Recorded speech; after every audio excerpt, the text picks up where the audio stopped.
सभी भगवत प्रेमियों को हमारी राधे राधे।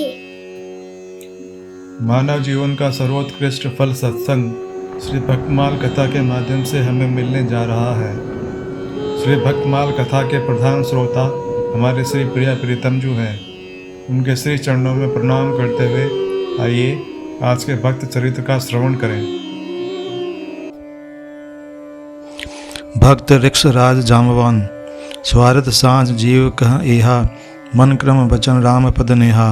भगवान ब्रह्मा ने देखा कि सृष्टि कार्य में लगे रहते पूरा समय भगवान की सेवा में नहीं दिया जा सकता, अतः वे अपने एक रूप से ऋक्ष राज जामवान होकर पृथ्वी पर आ गए।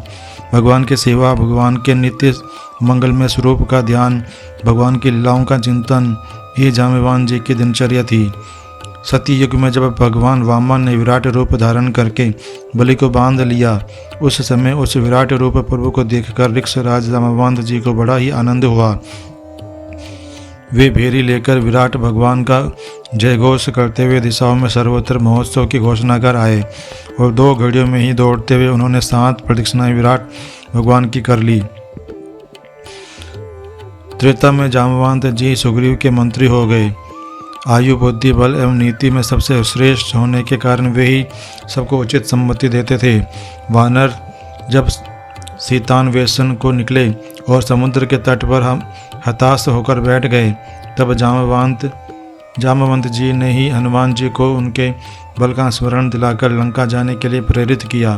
भगवान श्री राम के युद्ध काल में तो जैसे ये प्रधानमंत्री ही थे, सभी कार्य में भगवान इनकी सम्मति लेते और उसका आदर करते। लंका युद्ध में मेघनाथ ने अपनी माया से सभी को व्याकुल कर दिया था, पर जाम्बवंत जी को वह माया स्पर्श भी नहीं कर सकी। मेघनाथ और रावण भी इनके मुष्टि प्रहार से मूर्छित हो जाते थे।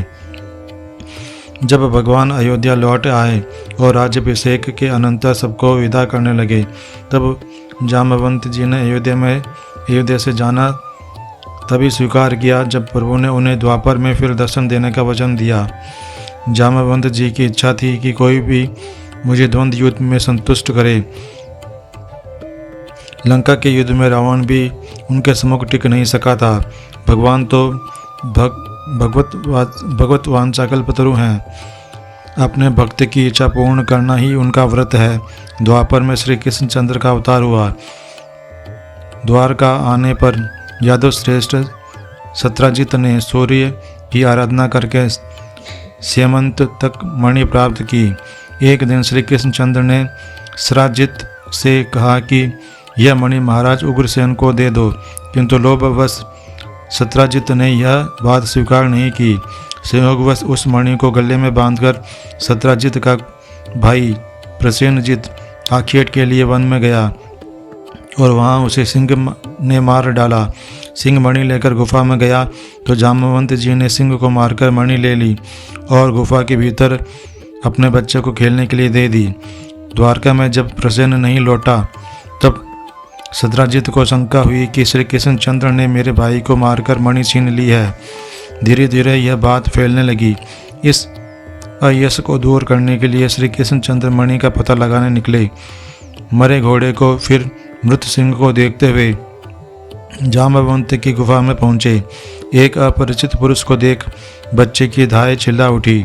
जाम्बवंत इस चिल्लाहट को सुन क्रोध में भरे दौड़े। केशव के साथ उनका द्वंद्व युद्ध होने लगा।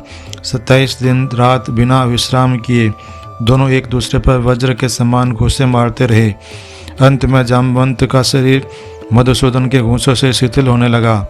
जाम्बवंत जी ने सोचा, मुझे पराजित कर सके ऐसा कोई देवता या राक्षस तो हो नहीं सकता, अवश्य ये मेरे स्वामी श्री राम ही हैं। वे यह सोचकर रुक गए। भगवान ने उसी समय उन्हें अपने धनुषधारी राम रूप का दर्शन दिया। जाम्बवंत जी प्रभु के चरणों पर गिर पड़े। श्री कृष्णचंद्र ने अपना हाथ उनके शरीर पर फेरकर समस्त पीड़ा शांति क्लेश को दूर कर दिया। अपनी कन्या जाम्बवती को ऋक्षराज ने श्री कृष्णचंद्र के चरणों में समर्पित किया और उस मणि को भी दे दिया। इस प्रकार अपने जीवन को ही भगवान के चरणों में उन्होंने अर्पित कर दिया। आज के हमारे भक्त चरित्र का वर्णन इतना ही। कल हम एक नए भक्त चरित्र के साथ श्री प्रिया प्रीतम जी के समक्ष प्रस्तुत होंगे। आपको हमारी राधे राधे।